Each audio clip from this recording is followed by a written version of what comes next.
Thank you very much, Steph, and thank you to each of you joining us today. We have just concluded the fourth FATF Plenary under the Mexican presidency, with delegates from across the global network. Actually, over 200 jurisdictions came together and were represented in these meetings. A global community united in our fight against illicit finance. With each plenary, we seek to make the world's defense against criminals stronger, and we have made a number of updates on our great list. This plenary has been very positive, a positive story for the continent of Africa.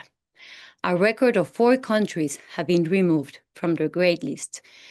This is the list of countries under increased monitoring, the so-called great list. The countries are Burkina Faso, Mozambique, Nigeria, and South Africa.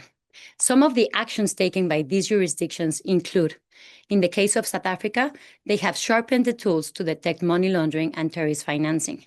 Nigeria now has a stronger interagency coordination. Mozambique has improved financial intelligence sharing. And Burkina Faso has enhanced financial oversight of financial institutions and gatekeepers. These are just some of the ways in which these countries have worked hard to close the loopholes that criminals seek to exploit and to clean up their economies.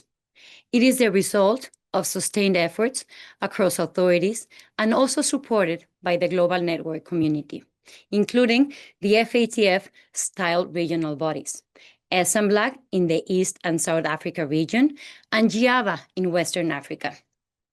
Under the Africa Joint Group, regional leaders take a collaborative approach to share advice and to assess their efforts to address strategic deficiencies in their defense against financial crime.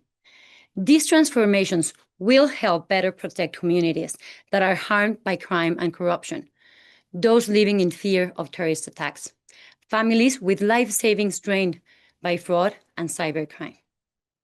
Indeed, ministers from these countries removed from the Great List this week emphasized the urgency of addressing illicit financial flows for the benefit of their communities. Now I move to the Blacklist.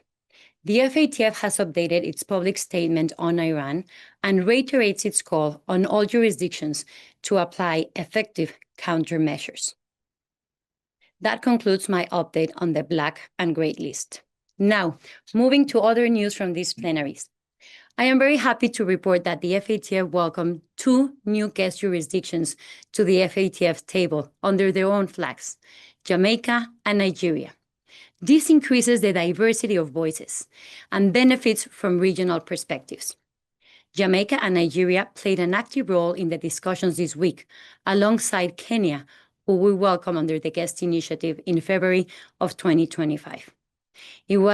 I was pleased to welcome ministers from both Nigeria and Jamaica during this week's meeting. Moving on to another part of the core work of the FATF. This plenary was a landmark as we, in the spirit of collaboration, discussed the first 2 FATF mutual evaluations under the new round of assessments, those of Belgium and Malaysia, both of which were adopted this plenary. Mutual evaluations are a core part of the FATF's work. There are peer reviews where experts from across the global network assess each other's defenses against criminal networks, and we set recommendations to help the country improve. Under this new round, we have sharpened our focus on a risk-based and more effective results. At the end, what we're looking up is for outcomes. In particular, countries will have now a time-bound roadmap of key recommended actions that they will need to address within 3 years. This approach and stronger follow-up process will help governments stay focused on taking effective action to detect, prevent, and punish crime. The reports will be published following a quality and consistency review period, and we look forward to providing more details then. More general, I can say that through our assessments, we do gain crucial insights into where we as a global network need to be stronger. For example, looking into the results of the last round, the assessment that we had during the past cycle, we see that in the FATF and the global network, over 80% of the countries are low or moderate level of effectiveness on asset recovery. And this comes at a very high cost. Criminals are being allowed to enjoy the benefits of their exploits, which are, at the end, assets of innocent people that are paying the price. That is why, in 2023, we made major amendments to the FATF recommendations on asset recovery, giving the countries a more robust toolkit to go after the criminals. And so I am very proud to say that this week, the plenary approved a comprehensive new guidance and best practice document on asset recovery, which will be published next month. This work will help countries strengthen their legal frameworks and equip police, prosecutors, financial intelligence professionals, and others with practical guidance to chase down dirty money. The guidance will emphasize the importance of strong international cooperation, because we know that working together produces results.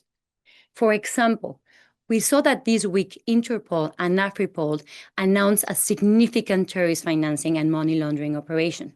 This involved 6 countries in Africa: Angola, Cameroon, Kenya, Namibia, Nigeria, and South Sudan. And it led to 83 arrests and the seizure of $600,000. These actions are ongoing, but they highlight the scale of the illicit activity and the importance of the work of the FATF. They also illustrate how the people with boots on the ground are using the FATF tools, such as financial intelligence, to make sure that crime does not pay. So I urge everyone to make use of this forthcoming guidance to find and confiscate money of the trillions of dollars generated every year in the illicit economy. Now, moving on to another important forward-looking piece of work. I am pleased to report that the plenary agreed on a new horizon scan on artificial intelligence and deepfakes to notify the public and the private sector around the world about the current and potential future illicit finance risk presented by artificial intelligence and deepfakes.